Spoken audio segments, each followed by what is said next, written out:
Divorce papers were served on a Tuesday, in the middle of the family dining room, in front of a woman who had spent 11 years building a life she thought was shared. Vivienne Adair Holbrook, 37 years old, senior financial analyst, stood at the edge of the room with a glass of water in her hand and watched her husband slide a manila envelope across the mahogany table her mother-in-law had picked out without asking her. The envelope had a red wax seal on the flap. She noticed that detail first. Someone had taken the time to make it look formal. Ceremonial, almost. "We thought it would be cleaner this way," said Marguerite Holbrook, 61, matriarch of the Holbrook family, and the woman who had never once called Vivienne by her first name without a pause before it, as though tasting something she wasn't sure about. She was standing behind her son with her hands folded at her waist. Her dress was the color of old pewter, less emotional. Vivienne set the glass down. She didn't open the envelope. She looked at her husband, Crispin Holbrook, 41, third-generation owner of Holbrook and Stern Developments, a man she had loved patiently and completely for more than a decade. He was looking at the table. Not at her. At the table. "Crispin," she said. He looked up then. There was something in his face she hadn't seen before. Not guilt exactly, more like relief. Like a man who had been holding something heavy and had finally been allowed to put it down. Seated at the far end of the table, carefully not smiling, was Renata Sable, 34. The woman Marguerite had been introducing at the family's charity events for the past 8 months as a friend of the family. She had her ankles crossed and her hands in her lap, and she looked like someone who had practiced looking neutral. Vivienne picked up the envelope. She tucked it under her arm. She walked to the front hallway, took her coat from the hook by the door. Her good wool coat, the grey one she'd bought herself the Christmas. Crispin forgot to get her anything, and she left. She did not cry in the driveway. She did not cry in the car. She drove 40 minutes north to the lake house she had purchased 4 years earlier in her name alone. A detail no one in the Holbrook family had thought to ask about, and she sat on the porch in the November cold and watched the water go dark. What no one at that dining room table knew, what Crispin had never thought to ask about, and what Marguerite had never thought Vivienne capable of, was what Vivienne Adair Holbrook had been doing for the last 3 years. She had not been waiting. Vivienne had been born in Sudbury, the second daughter of a retired mine foreman and a woman who kept the books for 3 different small businesses out of the back bedroom of their house on Kathleen Street. Her mother had taught her that money was not something you discussed at dinner. It was something you understood. Vivienne had understood it early, and she had understood it well. She had come to Toronto at 22 with a scholarship, a duffel bag, and a particular kind of attention to detail that her professors called exceptional and her classmates called unnerving. She had met Crispin at 30, at a fundraiser for a hospital expansion project. He was charming in the way that men who have never been told no often are, warm and confident and easy in the room. She had liked him. She had trusted him. That had been her error, though she would not recognize it for years. She had spent the first 8 years of their marriage supporting Holbrook and Stern quietly, not with her name on anything. Marguerite had made it clear early that the company was a family matter, meaning Holbrook family, meaning bloodline, meaning not her. But she had run the numbers on 3 failed acquisitions and told Crispin exactly where the risk was. She had restructured the personal finances when the company hit trouble in 2019 and said nothing to anyone about the source of the fix. She had worked the room at every event and made connections that had opened doors. Crispin walked through without looking back to see who had opened them. And then, 3 years ago, she had started something of her own. Thornfield Capital Advisory had no public profile. It operated out of a modest office on Bay Street under a name that told you nothing about who was behind it. Vivienne had been deliberate about that. She had spent the first year building the firm quietly. 2 junior analysts she had mentored, a legal counsel she trusted, and a small group of clients who had been referred to her by people who knew her work and not her marriage.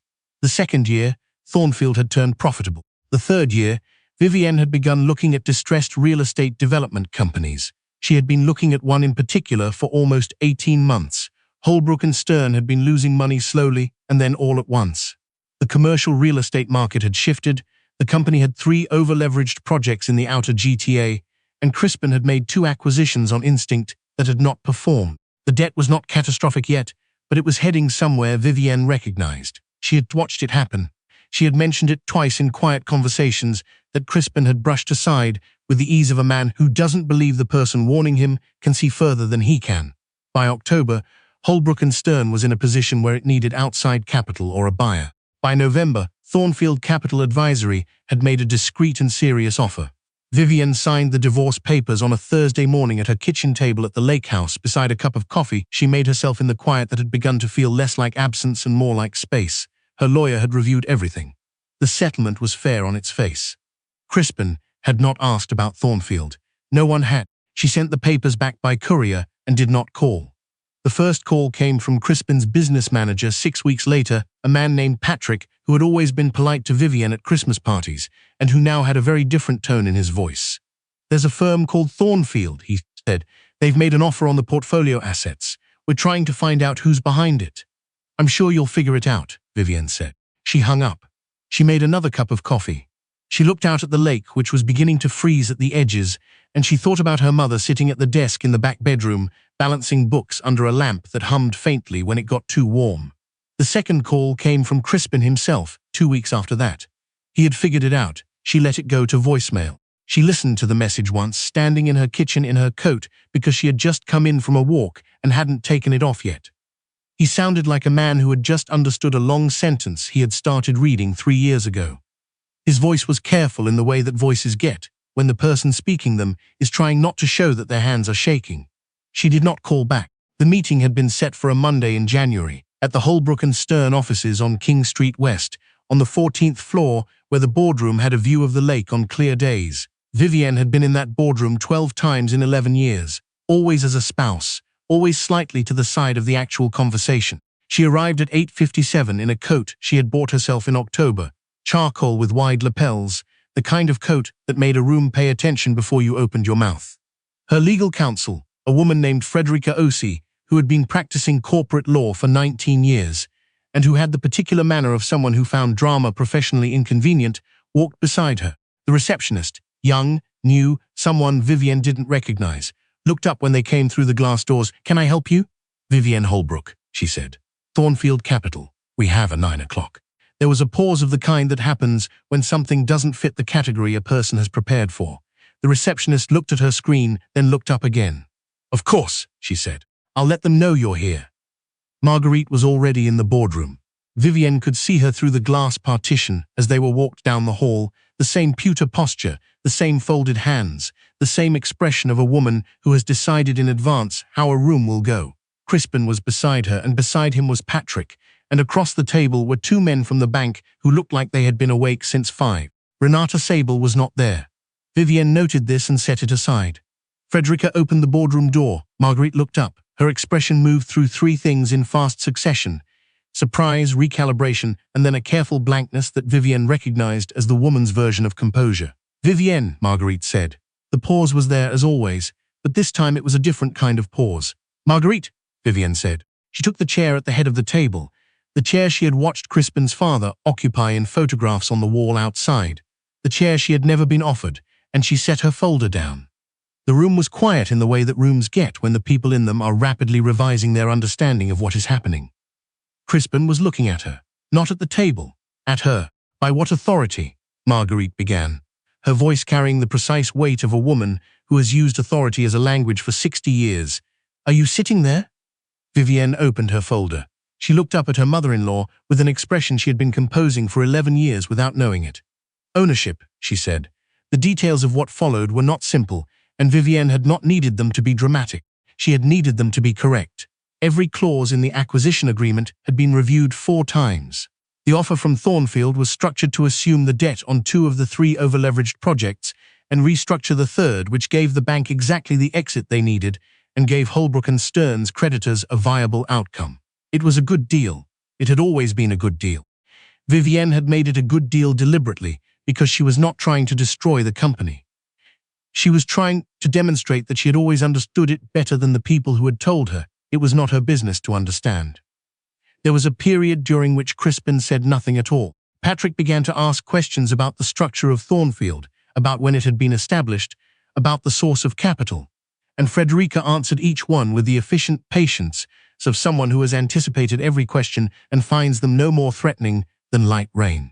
Marguerite did not ask questions. She sat very still, and Vivienne watched something shift in the older woman's face. Not collapse exactly, more like settlement, the way old buildings adjust to new weight. The 2 men from the bank confirmed the terms. They shook Frederica's hand. They shook Vivienne's hand. They did not look at Marguerite when they left.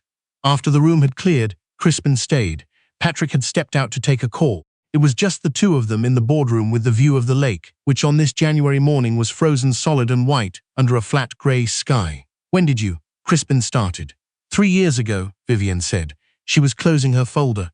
"I started it 3 years ago. You never said anything. You never asked." He was quiet for a long moment. Outside, the street 14 floors below went on doing what streets do. Trucks, horns, the compressed sound of a city moving. Vivienne zipped her portfolio closed. She stood up. "I want you to know," Crispin said, "that I understand now." "What I know," Vivienne said. She said it without anger, which surprised her a little. She had thought there would be more anger. There was mostly just clarity, the way a room looks after someone has opened the windows. "I know you do." She picked up her coat from the back of the chair. "The transition team will be in touch with Patrick this week about the operational structure," she said.